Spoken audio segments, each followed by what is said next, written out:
सदाशिवसमारम्भाम् शङ्कराचार्यमध्यमाम् अस्मदाचार्यपर्यन्ताम् वन्दे गुरुपरम्पराम्।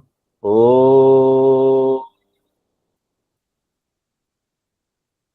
17वें अध्याय में भगवान कृष्ण ने हमको श्रद्धा, आहार और यज्ञ विषय के बारे में बताया।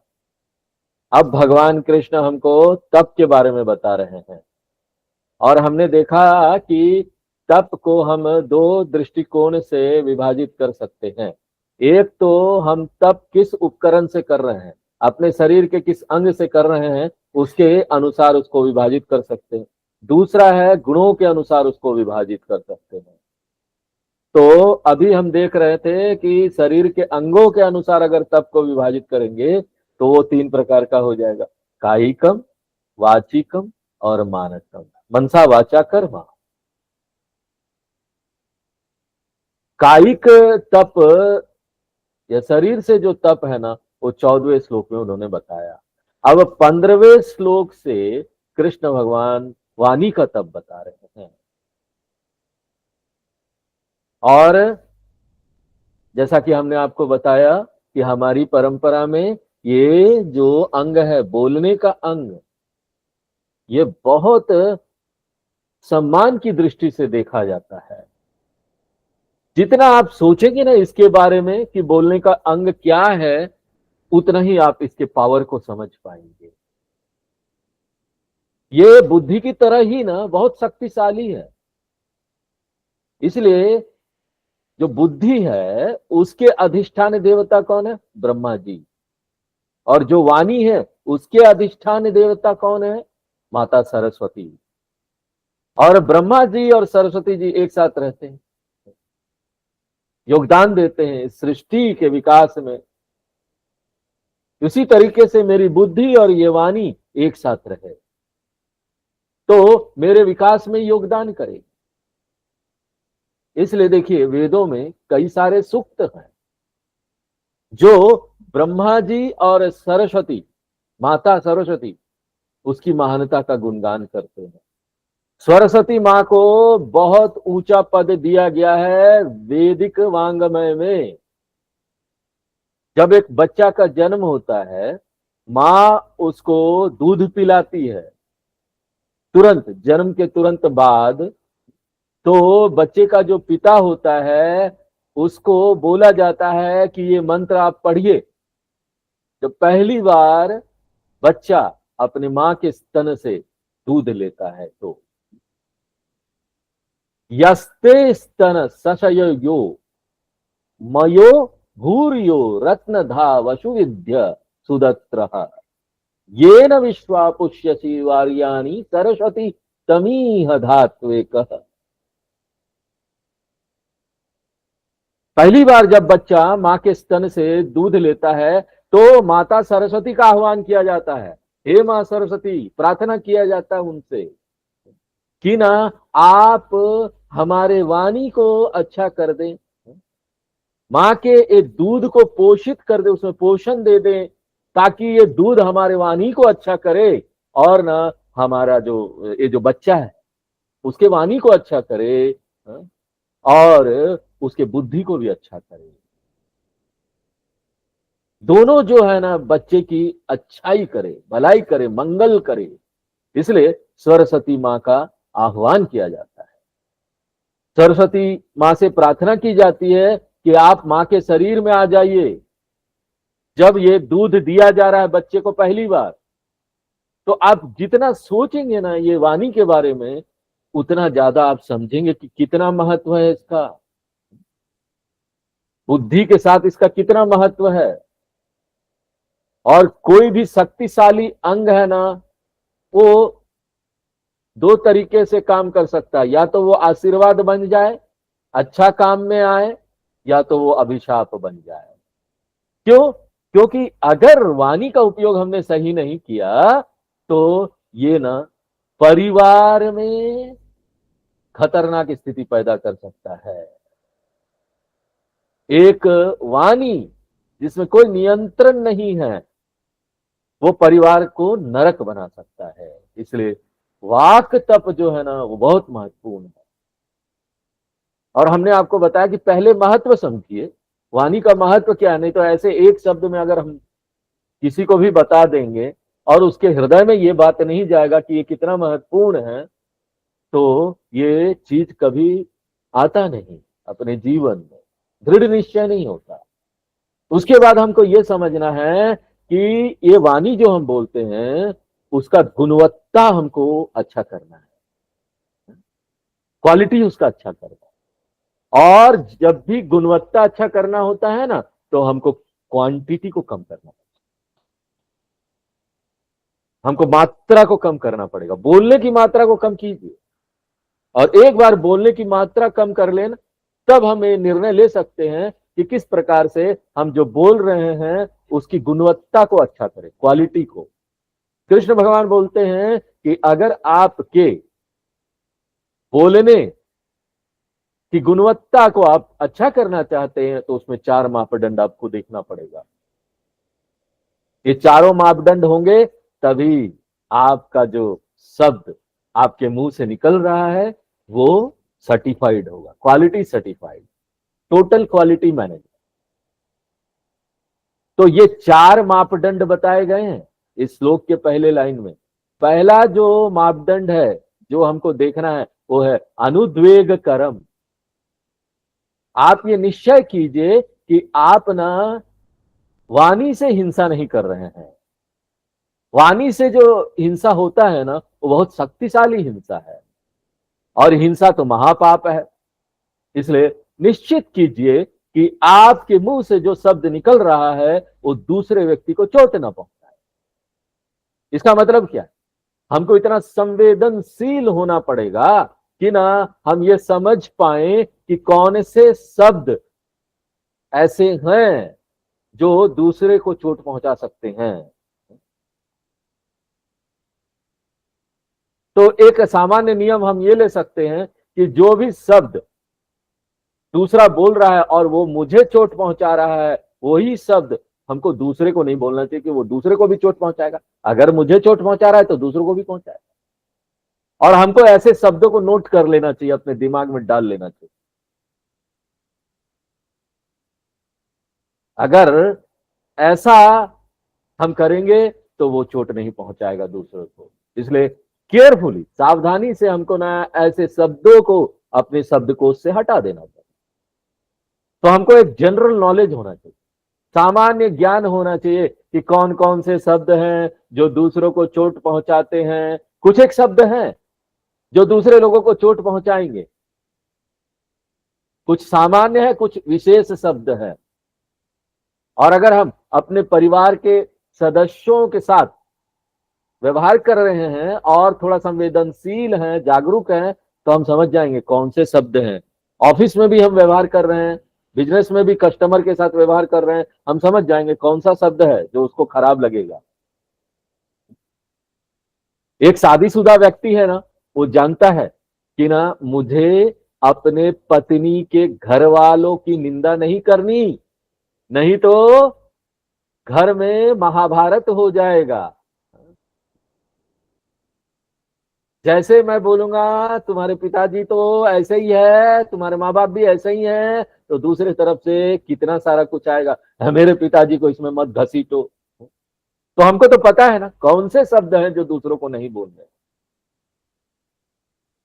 वो बोलेगी जो भी तुमको बोलना है बोलो, लेकिन मेरे माँ बाप की निंदा मत करो। तो हमको पता है कहाँ हमको रुकना है, कौन से शब्द नहीं बोलना है। अगर घर में शांति चाहिए, महाभारत नहीं होना है, तो ये शब्द नहीं बोलना। तो हमको वो सब नोट कर लेना पड़ेगा और हमको अलर्ट रहना पड़ेगा, सावधान रहना पड़ेगा। हाँ, कई ऐसी परिस्थितियां आएगी जहां पर हमको कठोर शब्दों का उपयोग करना पड़ता है। हिंसा जो है ना वो परम नहीं, हिंसा परम नहीं है। ऐसा नहीं है कि ना आपको हिंसा करना ही नहीं। कई एक परिस्थितियां आएगी जब ना बिना कठोर शब्द बोले आपका काम नहीं चलेगा। हिंसा वहां आप टाल नहीं सकते, और शास्त्र हमको अनुमति देते हैं, कोई बात नहीं। अगर कुछ ऐसे परिस्थितियां आती है जहां पर कठोर शब्द बोलने हैं तो आप बोलिए, दृढ़ निश्चय के साथ, दृढ़ता के साथ कोई शब्द बोलना है, जरूरी है तो बोलिए। लेकिन कब बोलिए? जब ना आपके पास सारे अच्छे शब्द खत्म हो गए, सारे अच्छे शब्दों का उपयोग करके आपने अगले व्यक्ति को समझा लिया, बहुत दिन तक समझाया, बहुत देर तक समझाया, इसका मतलब क्या है कि ना कठोर शब्द हम प्रतिक्रिया के रूप में उपयोग नहीं कर सकते कि किसी ने हमको कुछ बोला तुरंत ही हम उसको तुरंत ही हायर फायर कर देते। हमको अपने ब्रेन में उसको ले जाकर पूरा स्कैनिंग करना चाहिए और हमको ये निश्चय करना चाहिए कि ना सारे जो हमारे हथकंडे हैं अच्छे शब्दों वाले, मधुर शब्दों वाले, वो सब फेल हो गए। और जब ये फेल हो जाएगा, ये काम नहीं करेगा, तब जाकर हमको ये हक मिलता है कि ना हम कठोर चोट पहुंचाने वाले शब्दों का उपयोग करें, वो भी कुछ हद तक, बहुत ज्यादा नहीं। इसलिए पहला मापदंड क्या है? हमको अहिंसात्मक शब्दों का उपयोग करना है। दूसरा मापदंड क्या है? हमको सत्य बोलना है। सत्य के बारे में हम आपको पिछले क्लास में बता रहे थे कि सत्य क्या हो। सत्य हमारे अंगों की एक ऐसी स्थिति है जहां मेरा बोलने वाला अंग और मेरा सोचने वाला अंग एका में होता है, उसको बोलते सत्य। ये डेफिनेशन है सत्य का। अगर हम देखेंगे कि हम क्या जानते हैं और हम क्या बोल रहे हैं, हम क्या सोच रहे हैं और हम क्या बोल रहे हैं, अगर उसमें सामंजस्य नहीं है, एका नहीं है, विभाजन है, तो ना हम झूठ बोल रहे हैं फिर। और जितना हम झूठ बोल रहे हैं उतना हम दूरियां बनाते जा रहे हैं। दोनों में विभाजन की दूरियां बनती जा रही है। हम उन दोनों में एक फ्रिक्शन की स्थिति क्रिएट कर रहे हैं, अपने पर्सनालिटी को विभाजित कर रहे हैं। और ये जो विभाजन है ये बिखराव की ओर ले जाएगा। जब हार्मोनी है, सामंजस्य है, दोनों में एका है, तो ये सही काम करेगा, बिखरेगा नहीं। लेकिन अगर ये नहीं है तो बिखर जाएगा। और बिखरने का क्या अर्थ हुआ? बिखर के दूर छट छट के हो जाना, नष्ट हो जाएगा। अगर यहां पर पार्ट्स है अंगों में, वो अलग अलग हो रहे हैं, बिखर रहे हैं। कोई भी चीज का भाग है ना, कोई एक वस्तु है, बहुत सारे भाग है, खिलौना उलौना होता है, एक पार्ट निकाल दीजिए, दूसरा पार्ट निकाल दीजिए, तीसरा निकाल दीजिए, पार्ट ऐसा बिखरने लगता है तो नष्ट हो जाएगा। डिसइंटीग्रेशन इन माई पर्सनालिटी, मेरा पर्सनालिटी बिखर के नष्ट हो जाएगा। देखिए कितनी बड़ी बात है, इसमें एका नहीं है तो नष्ट होना है। आध्यात्मिक रूप में हम नीचे चले जाएंगे, नष्ट हो जाएंगे। क्यों? क्योंकि हम इसका विभाजन कर रहे हैं अपने पर्सनालिटी का। आध्यात्मिक नाश हो जाएगा, हमको दिखाई नहीं दे रहा, लेकिन धीरे धीरे करके हम नीचे जा रहे हैं। ये अवेयरनेस, ये जागरूकता मेरे भीतर होना चाहिए। हमको अपने मन को इतना संवेदनशील बनाना चाहिए पर्याप्त रूप से कि ना बड़े तीव्र रूप से हम इसको फील कर पाए कि ना आध्यात्मिक रूप से हमको चोट पहुंच रहा है, अपने को भी हम चोट पहुंचा रहे हैं, दूसरों को भी। और हर समय इतना सेंसिटिव हमको होना चाहिए कि हर समय हमको चोट का अनुभव हो। जब हम कोई झूठ बोल रहे हैं तो हमको चोट लगे अंदर से, और इतना ज्यादा तीव्र रूप से हमको संवेदनशील होना चाहिए कि झूठ बोलने के बाद कई कई दिनों तक हमको नींद नहीं आना चाहिए।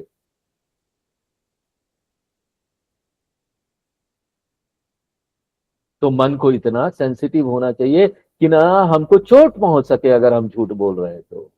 इसलिए सत्य क्या क्या, क्या अर्थ हुआ? इंटीग्रिटी, विभाजन नहीं होना, एका रहना। व्यवहारिक स्तर पर क्या है? परिवार के बीच एका रहना। एका किसको बोलते हैं? अद्वैतम। अद्वैत व्यवहार में यानी परिवार के सदस्यों के बीच एका रहना, और अद्वैत पारमार्थिक स्तर पर यानी दूसरा कोई है ही नहीं, हम ही है, एक ब्रह्म है, एक आत्मा है। वहां पर अद्वैतम का अर्थ ये नहीं होता परमार्थ में कि कोई दूसरा है, लेकिन व्यवहार में क्या है, दूसरे हैं, हमको उसके साथ एका करना है, सामंजस्य रखना। और जब बहुत सारी चीजें एक साथ मिलकर काम करे तो मैं अद्वैत में हूं। मेरा पूरा सिस्टम वो हार्मोनी में काम कर रहा, सामंजस्य में काम कर रहा। बहुत सारे अंग है मेरे, लेकिन लोग मुझे एक ही लेते हैं ना, एक व्यक्ति है, आई एम एन इंडिविजुअल।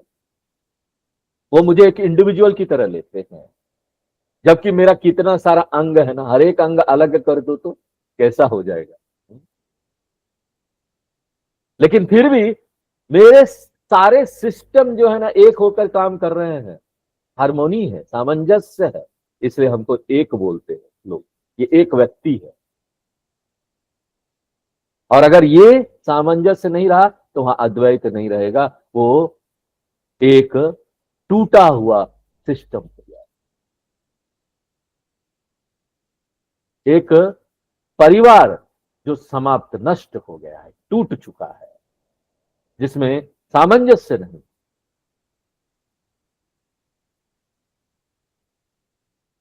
मनोवैज्ञानिक लोग, मनोचिकित्सक लोग इसको बोलते हैं बेकाम का परिवार, नाम का परिवार, काम का नहीं। नाम का सब लोग एक साथ रह रहे हैं ना, किसी में एक ही नहीं है, क्या चीज का परिवार। तो उसी प्रकार से बुद्धि और वाणी, बुद्धि क्या है, हस्बैंड है, पति, और वाणी क्या है, पत्नी। और दूसरा तरीके से भी आप ले सकते हो, उल्टा तरीके से। अब इनमें जब एका नहीं है, बुद्धि और वाणी में एका नहीं है, तो मेरा सिस्टम क्या है, बेकाम का है, आध्यात्मिक रूप से मेरा विकास नहीं होगा। इसलिए सत्य जो है ना बहुत बहुत महत्वपूर्ण चीज है। मुंडक उपनिषद में हमने देखा, सत्यमेव जयते, सत्यम एव जयते, एकमात्र सत्य ही जीतता है। क्या जीतता है, मोक्ष जीतता है। बाहर की दुनिया में हम फेलियर हो सकते हैं, असफल होंगे, कई चीजें हमको नहीं मिलेगी है, और वो भी सत्य बोलेंगे तो और नहीं मिलेगी। हाँ? दूसरा व्यक्ति पता नहीं क्या सोचेगा, वो आपको लाइक भी नहीं करेगा। भौतिक लाभ शायद हमको ना मिले बाहर की दुनिया में, लेकिन उपनिषद डिक्लेयर करते हैं, घोषणा करते हैं कि आध्यात्मिक जय हो गया आपका। आध्यात्मिक जय सत्य के ऊपर निर्भर करता है, इसलिए सत्य महत्वपूर्ण है। और दूसरा क्या है मापदंड, यहां पर जो बता रहे हैं भगवान, प्रियम। प्रियम, प्रिय होना चाहिए, हम जो बोल रहे हैं प्रिय होना चाहिए। हमारी वाणी किस लिए बनी है, निश्चित रूप से कम्युनिकेशन के लिए बनी।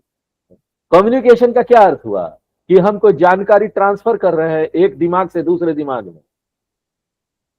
जैसे हम लोग लैपटॉप में, कंप्यूटर में फाइल कॉपी करते हैं, और आजकल फोन आया, नया फोन लेंगे तो पुराने फोन से सारे कॉन्टैक्ट कॉपी हो जाते हैं, कॉपी करते हैं, वहां से फाइल यहाँ ट्रांसफर हो जाएगा ब्लूटूथ के माध्यम से। तो ऐसा जो कम्युनिकेशन है वो क्या है, खाली जानकारी ट्रांसफर कर रहा है ना। लेकिन यहां पर और भी बहुत सारी चीजें इन्वॉल्व है। जब हम दूसरे व्यक्ति को कुछ बोल रहे हैं, पहली बात तो बॉडी लैंग्वेज, बॉडी लैंग्वेज बहुत महत्वपूर्ण है, और आजकल बहुत महत्वपूर्ण हो रहा है। लोग इसकी बात कर रहे हैं, इस पर अध्ययन कर रहे हैं, मैनेजमेंट साइंस में ये आ जाता है, कॉलेज वगैरह में बच्चों को पढ़ाया जा रहा है बॉडी लैंग्वेज कैसा होना चाहिए।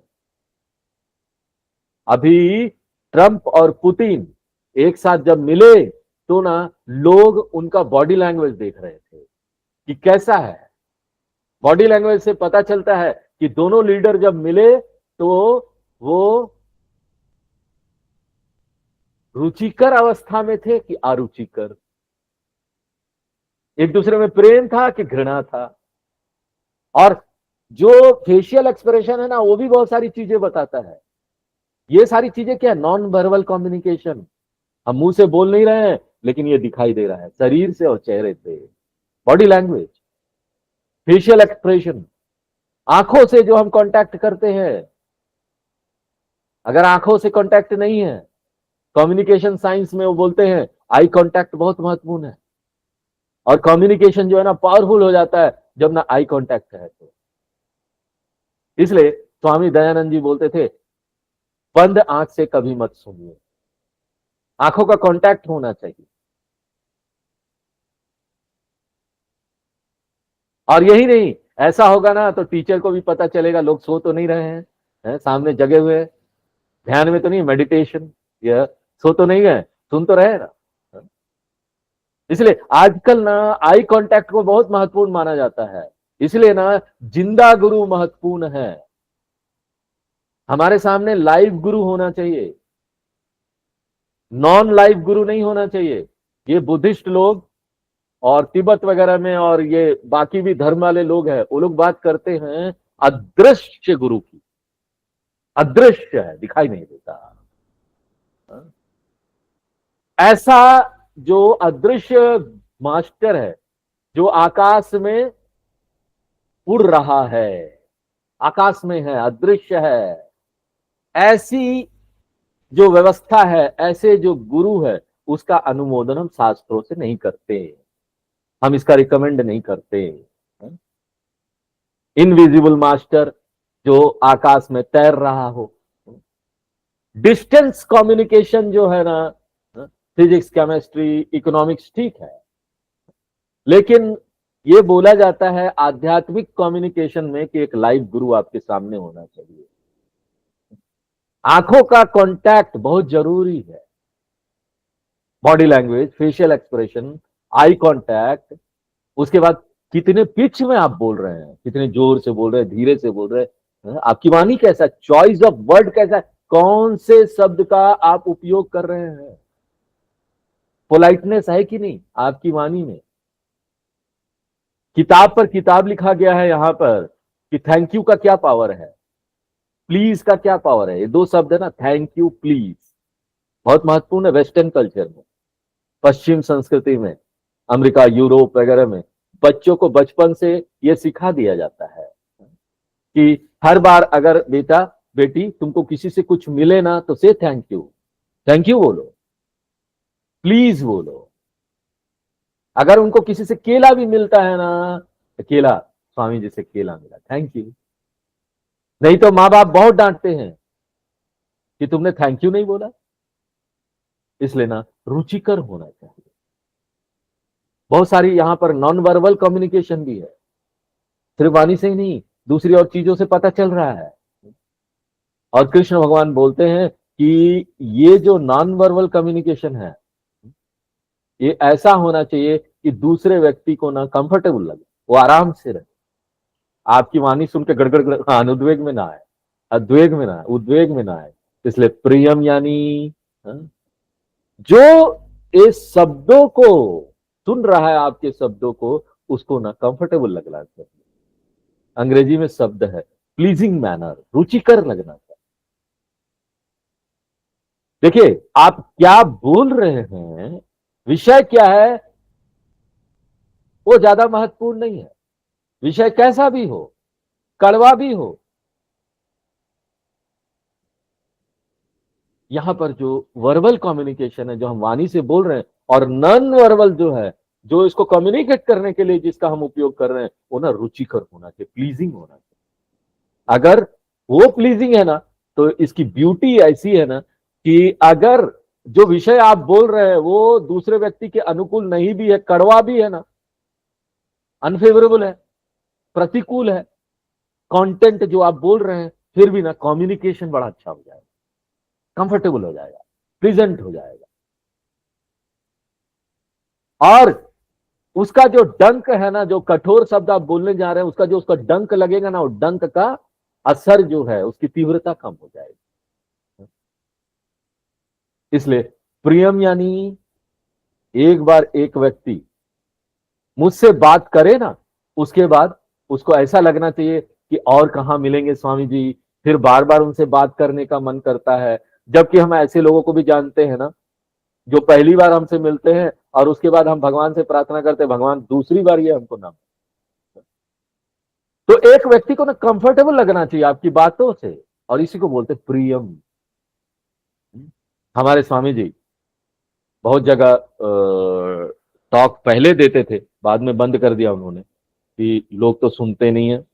वो आते हैं भीड़ में, लोगों की जबरदस्ती बुलाने पर आ जाते हैं, भीड़ तो बढ़ जाती है, लेकिन सही सुनने वाला नहीं है, तो उन्होंने बंद कर दिया। लेकिन शुरू में जाते थे। तो एक बार एक ना व्यक्ति, उसने एक स्कूल बनाया, फाउंडर था, वो स्कूल का फाउंडर मेंबर था, और शास्त्री भी था, शास्त्रों का ज्ञान था, ज्ञानी व्यक्ति था, लर्नेड व्यक्ति, और बहुत सम्मानित व्यक्ति था समाज में, और वेरी पावरफुल पर्सन, पैसा वैसा भी था, हाँ? और बहुत दानी व्यक्ति था, और उसके कई सारे संस्था थे। बहुत बूढ़ा था, और वो अपने स्कूल को अच्छे कामों के लिए दे देता था बिना किसी चार्ज के, और उसके जो स्टाफ थे वो भी कोऑपरेट करते थे, हर समय उपलब्ध रहते थे उन कामों के लिए। तो जब स्वामी जी का लेक्चर चल रहा था, तो लेक्चर के बीच में तो कोई मिलने नहीं आ सकता। लास्ट दिन, अब उस व्यक्ति को कुछ काम था, कहीं जाना होना था, बहुत बूढ़ा व्यक्ति था, 90 साल का, तो वो पूरे सभी समय तो नहीं आ पाया, 6-7 दिन का लेक्चर होता था। अंतिम दिन आया, अंतिम दिन आया, और वो स्वामी जी से मिलना चाहता था, 90 साल का व्यक्ति, और सीधा आया, और सीधा स्वामी जी के आंखों में दूर से देखता आया, एकदम दूर से आंखों में ना घूरता हुआ सा आया। और तो वो ऐसा घूर रहा था ना, तो स्वामी जी को लगा कहीं उन्होंने कोई गलती तो नहीं कर दी, हा? कुछ गलती, तो थोड़ा सा डर भी लगा कि पावरफुल व्यक्ति है बड़ा, बड़ा पैसे वाला व्यक्ति, आगे से पता नहीं स्कूल दे ना दे। तो वो स्वामी जी की तरफ दूर से ऐसे उंगली दिखाते हुए आया, है Swami, you are a great person. आप एक महान काम कर रहे हैं स्वामी, ऐसा उंगली दिखाते। आप ये स्कूल को मेरा स्कूल मत समझिए, ये आपका भी स्कूल है। आप हर एक साल यहां आइए, और बार बार आइए। देखिए विषय कितना सुंदर है, जो बोला जा रहा है वो कितना अच्छा है, लेकिन प्रिय नहीं है। उन्होंने डरा दिया स्वामी जी को। वो नहीं कि वो कुछ नेगेटिव बोल रहे थे, ऐसा कुछ नहीं था, वो पॉजिटिव ही बोल रहे थे, लेकिन ना वो हर समय, इतनी संस्थाएं, इतने लोग हैं, हर समय कमांड में रहते थे, लीडर की तरह, क्षत्रिय की तरह, ये करो वो करो वो करेगा। तो उनकी ऐसी आदत हो गई थी, वो ये सारी भी वैसे ही भाषा में बोलते थे, स्वामी। तो ये कितना अच्छी बात की, कितना ना अप्रिय तरीके से बोला गया। आप एक अच्छी बात को प्रिय तरीके से बोलिए, और यहां तक कि जो नेगेटिव बात है ना, उसको भी प्रिय तरीके से बोला जा सकता है। तो ये बहुत महत्वपूर्ण है, प्रियम, और अंतिम क्या, हितम। देखिए जब आप कोई चीज कम्युनिकेट कर रहे हैं ना, तो दो लोग होते हैं ना कम्युनिकेशन में, एक बोलने वाला होता है, एक सुनने वाला। कई बार लोग अपने आप भी बड़बड़ाते रास्ते में चलते हुए, वहां कोई सुनने वाला नहीं होता, हम उनको नहीं ले रहे हैं, लेकिन यहां पर दो लोग हैं, एक जो बोलने वाला है, दूसरा सुनने वाला है। और हमको ये याद रखना चाहिए कि सबसे अच्छा कम्युनिकेशन वो है जिसमें बोलने वाला और सुनने वाला दोनों को लाभ। जब बोलने वाला को लाभ हो रहा है, हाँ बोलने वाले को लाभ होगा ही, नहीं तो वो क्यों बोलेगा। बोलने वाला को लाभ हो रहा है और सुनने वाले को भी लाभ हो रहा है, तो ना दोनों तरफ से ये एक महान आशीर्वाद हो जाता है, एक उपहार हो जाता है, जिसमें ना बोलने वाला कुछ दे रहा है, सुनने वाला उसको ले रहा है, एक उपहार मिला, दोनों का लाभ हुआ। ऐसा जो कम्युनिकेशन होता है ना, उसको बोलते उत्तम, उत्तम कम्युनिकेशन। और मध्यम कम्युनिकेशन क्या है, जिसमें ना बोलने वाला अपना ही लाभ सोचता है, वो सोचता नहीं है कि सुनने वाला का समय इस समय क्या है, उसको बताना चाहिए, बोलना चाहिए कि नहीं बोलना चाहिए, उपलब्ध भी है कि नहीं। विशेष रूप से जब हम किसी को फोन कॉल करते हैं ना, कर दे दो, जब चाहे फोन कॉल कर दो भैया, क्यों, मुझे जल्दी बताना है अपनी बात। दूसरा व्यक्ति के पास समय है नहीं, हम पूछेंगे भी नहीं, कि अच्छा बताइए आपके पास इस समय समय है क्या, हमको थोड़ा कुछ बताना, ये भी नहीं पूछेंगे। घड़ाघड़ घड़ाघड़ घड़ाघड़ अपनी बात फोन किया, बताना शुरू कर दिया। दूसरे व्यक्ति किस कंडीशन में है, वो सुनने के लिए तैयार है कि नहीं, ये हमने पूछा ही नहीं, तो ये तो हम स्वार्थी हो गए ना, अपने स्वार्थ के लिए बस हमने बता दिया जो हम बोलना चाहते थे। ऐसा जो कम्युनिकेशन है इसको बोलते हैं मध्यम कम्युनिकेशन। और अधम कम्युनिकेशन कौन सा है? अधम कम्युनिकेशन वो है जिसमें ना तो बोलने वाले को लाभ हो रहा है ना सुनने वाले को लाभ हो रहा है। जितना भी ये गपसप है ना, अफवाह जो फैलाते हैं, ये सब इसमें आ जाएगा, अधम कम्युनिकेशन। ये बोलने वाले का भी अहित करता है, सुनने वाले का भी अहित करता है, दोनों के लिए बेकार है। 1-2 घंटा बोलने के बाद क्या मिलता है बताइए? पड़ोसियों की बुराई कर रहे हैं, इधर उधर लोगों की बातें कर रहे हैं। उल्टा और होता है कि हमारे पास सही जानकारी तो है नहीं, उल्टा सीधा हम बात करते हैं, उल्टे सीधी जानकारी फैला देते हैं, अफवाह फैल जाता है और वो समाज में बहुत खतरनाक स्थिति पैदा कर देता है, समाज को बर्बाद करता है ये अफवाह। इसलिए कृष्ण भगवान बोलते हैं जब हम बोले तो हमको ये प्रश्न पूछना चाहिए, क्या हमारा बोलना सुनने वाले को लाभ देगा? हमको लाभ देगा इतना पर्याप्त नहीं है, क्या ये सुनने वाले को भी लाभ देगा? और ऐसा जो बोलना है ना, इसको बोलते हैं हितम, अनुद्वेगकरम, सत्यम, प्रियम, हितम। ये चारों चीज को हमको देखना पड़ेगा। शंकराचार्य जी अपने भाष्य में, गीता का भाष्य उन्होंने बड़ी सुंदर लिखा है, उस भाष्य में बोलते हैं कि ये ऑप्शनल नहीं है। ये कंडीशन जो 4 कंडीशन बता रहे ऑप्शनल नहीं है। ऐसा नहीं है कि 4 में से कोई 2 कर लो। स्कूल में एग्जाम की तरह नहीं है कि ना एग्जाम में 5 क्वेश्चन आए, 5 में से 2 या 3 कर लो।